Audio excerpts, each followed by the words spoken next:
Kakarating ko lang galing trabaho. Bali kanina, nung pauwi ako, may dinaanan ako ron na yung bahay na open siya. Tapos may isang lalaki. Nung dumaan ako, tinawag ako. Sa paglingon ko, hindi ko naman kilala. Kaya dumiretso na ako. Ano nangyari? Narinig ko, parang may mga yapak na sumusunod sa akin. Yun pala, sinundan ako. Tinatawag ako. Call. Sabi niya. Ay, hindi ko na pinasya yun, makilala eh. Tuloy rin yung lakad ko. Yun. Napansin ko, parang pabilis na yung lakad niya, papunta sa akin. Parang hinahabol ako eh. Diretso naman yung lakad ko. Ano yun, bali, hindi naman highway yun. Hindi naman simentadong kasada. Bali, rough road yung kasada. Puro madadaanan ng sasakyan.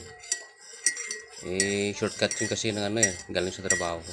O pupunta galing at saka papuntang trabaho. Shortcut yun. Ako doon ako madaan.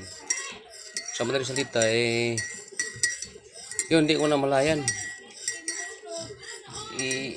Nilabit ako sa likod. Sa gitang-giliran, bandang likod. Pagkalabit nakita ako. Sabi sa akin, cool, bless ako.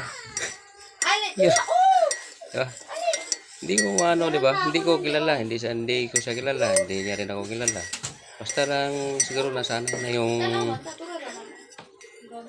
yung bata na na nagbi-bless tuwing makikita ng may nakakatanda sa kanya. Yun, taka ako. Talaga sinundan ako eh. Sabi, yun lang, magbi-bless lang. Layo na ng bahay. Yun, sa takot ko naman, siyempre bata yun eh. Baka mamaya nakita ng magulang yun kung ano-ano ba kung hinawakan ko yung kamay kasi magbi-bless, diba? Hawakan mo yung kamay. Hindi, sinabihan ko, sabi ko bukas na.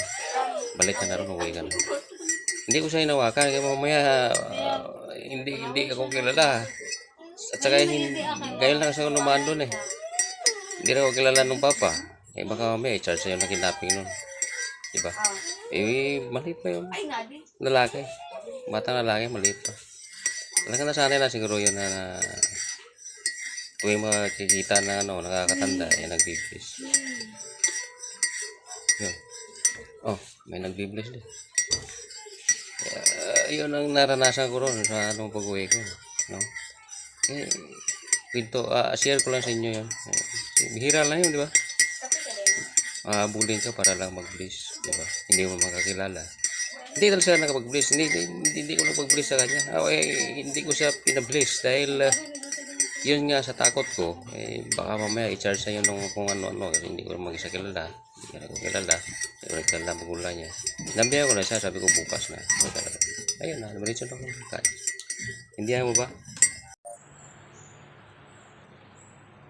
Bilis yung makatulog